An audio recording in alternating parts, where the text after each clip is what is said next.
శ్రీకృష్ణుడికి ఈ ప్రిన్సిపల్ తెలుసు. అందుకనే అటుకులు స్వీకరించాడు.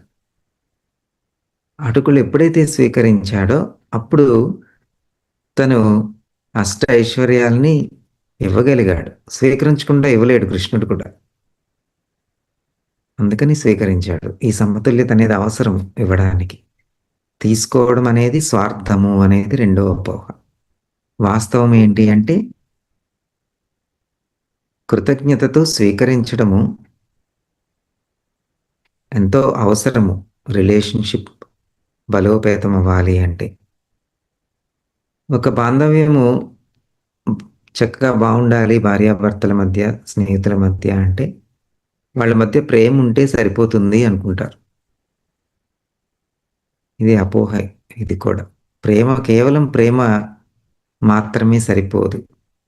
ప్రేమకి ఒక క్రమం ఉండాలి, ఒక సమతుల్యత కూడా బాంధవ్యము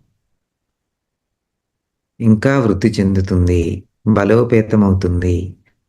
ప్రేమ అనేది ప్రవాహము లాంటి సమతుల్యత వస్తుంది. ఇక్కడ భార్యాభర్తల మధ్య క్రమం ఏంటి అంటే ఇద్దరూ సమానంగా ఇవ్వడము తీసుకోవడము చేయాలి. సో ఈ సమతుల్యత అనేది భార్యాభర్తల మధ్య, స్నేహితుల మధ్య వర్తిస్తుంది. తల్లిదండ్రులకి పిల్లలకి వర్తించదు. దాని గురించి ఇంకొక రోజు మనం పూర్తిగా చెప్పుకుంటాము.